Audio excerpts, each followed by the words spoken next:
Karena kalau kita berbicara syirik, berbicara sampai ke akar-akarnya, tidak sedikit orang yang akan tersinggung. Tidak sedikit orang yang bukannya dia mengambil pelajaran, bersyukur ada yang menjelaskan kepadanya, dia malah marah.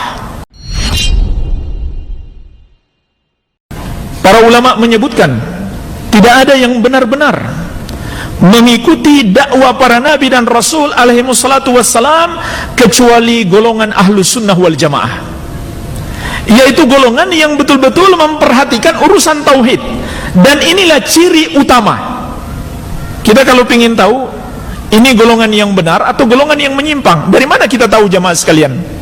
Dari ciri-cirinya, dari tanda-tandanya. Ini dia memiliki ciri-ciri golongan yang benar, yang itu memiliki ciri-ciri golongan yang menyimpang. Maka ketahuilah jamaah sekalian, ciri utama golongan ahlus sunnah wal jamaah, pengikut Rasulullah SAW dan para sahabat radhiyallahu ta'ala anhum ajma'in, adalah memberi perhatian yang besar dan selalu memprioritaskan urusan dakwah tauhid. Inilah ciri utama golongan yang selamat, at-taifatul mansurah, golongan yang mengikuti Rasulullah SAW dan para sahabatnya radhiyallahu anhum ajma'in. Dan kalau kita mendalami tauhid, maka kita akan melihat, kita akan semakin paham, ternyata sedikit yang betul-betul memperhatikan urusan tauhid. Ternyata banyak golongan-golongan yang tidak memprioritaskan urusan tauhid, tidak memperhatikan perkara tauhid dan pemberantasan kesyirikan. Bahkan jemaah sekalian, tidak sedikit paham pun belum, ya, paham yang benar pun belum mereka miliki. Memahami hakikat tauhid dan mengenal kesyirikan belum mereka miliki. Bagaimana mau memperjuangkan? Memahami saja belum. Dan kita akan semakin paham kalau kita mendalami ilmu tauhid yang paling mulia ini. Iya. Kalaupun ada jemaah sekalian golongan-golongan yang menyerukan kepada tauhid, kemudian kita bandingkan dengan ahlus sunnah, maka pada umumnya golongan-golongan yang mengajak kepada tauhid itu hanya secara global saja, hanya global. Tidak ada yang merinci sampai ke akar-akarnya, tidak ada yang menjelaskan kesyirikan sampai detail-detailnya, kecuali ahlus sunnah wal jamaah. Kenapa jamaah sekalian? Dakwah ahlus sunnah adalah dakwah yang dibangun di atas dasar ikhlas dan ilmu.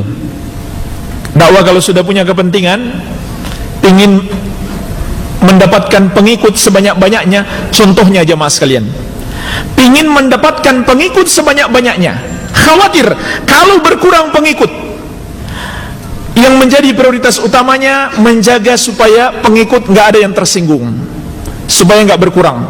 Maka jamaah sekalian, jangan harap bisa mendakwahkan tauhid sedetail-detailnya. Karena kalau kita berbicara syirik, berbicara sampai ke akar-akarnya, tidak sedikit orang yang akan tersinggung. Tidak sedikit orang yang bukannya dia mengambil pelajaran, bersyukur ada yang menjelaskan kepadanya, dia malah marah. Belum lagi kalau kita bicara bid'ah, nggak sedikit orang yang akan marah.